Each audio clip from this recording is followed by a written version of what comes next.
sizojabula kanye nabakaMthuli kanye nabakaMnyandu noSibisi bezohlanganyela emshadweni bekuhlanganisa uAndile umzala wami noLunga wakaMthuli. Ngijabule kakhulu and ngiyathemba ukuthi nomndeni wami futhi ujabule kakhulu. uAndile has always been my twin sisifane nanokuthi futhi besihlezi sindawonye njalo makuvalwa ikole as a family nabazali nabo bayajabula ngokwenzeka namhlanje.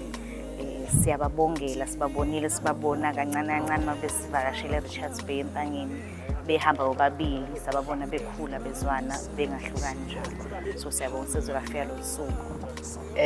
Sibakhulu ngoba kaSibisi namhlanje ngoba sibe family ehlangene ngenjabulo nangesibusiso. Sibonga inkosi esenzile sihlangane ngosuku lohlangana kanye nomkhweyana wami soka la phela namleli esilibangayo noAndile. Kusho ukuthi namhlanje na ke sibakhulu kakhulu kaSibisi futhi nisiphakamisile nathi ukuthi sibantu kanti emphakathini. Ngijabula ukuthi ngithi happy new ungakafiki.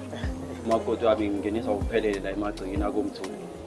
So hayi kusukela namhlanje khona istress isikhona kodwa hayi ngoba sekuyabonaka ukuthi hayi sekuyadlula sesifikile emaphethelweni. Hayi kusho ukuthi isibongo sakuba sisaqhubeka impela sikaZulu ngoba ikona ke sikwena siqhubeke isibongo sala ekhaya siqhubeke umuzi siswandise ube lesifuna ube mkhulu. This is a special day for all of us.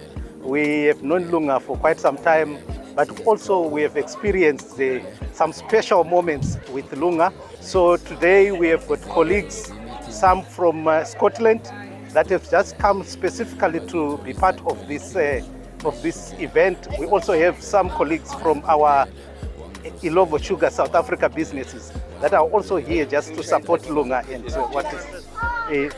support Lunga and Andile in this new journey that they are taking off.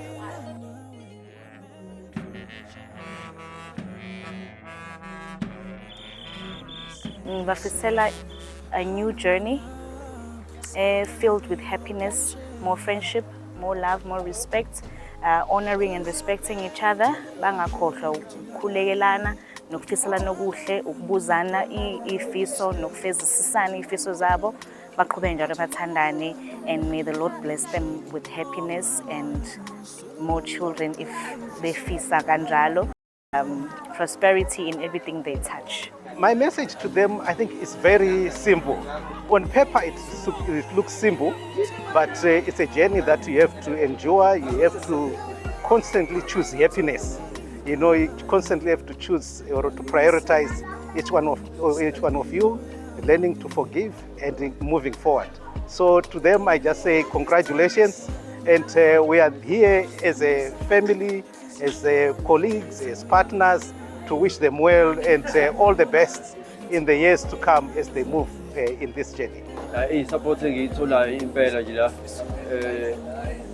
inkulu kakhulu ngoba nane ihambele isuka ngaphesheya kwelwandle ko-UK. So ukuthi bazongisupporta nje la nje bengila khona abanye ade besuka eZambia. So isupport engiyitholile nje umndeni abangane nehlobo ngiyayithokozela kakhulu.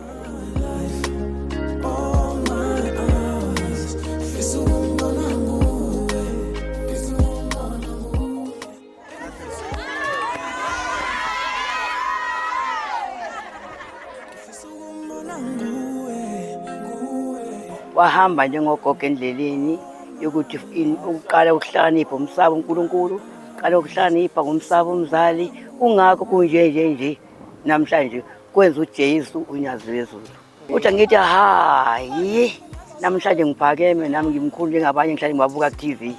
Ngicela baphile kahle bonke baguge njengogogo bahambe ngendlela kodwa behamba nobani obasekile wathi eshiwo umfundisi uJesu waseNazaretha unyazi wezulu.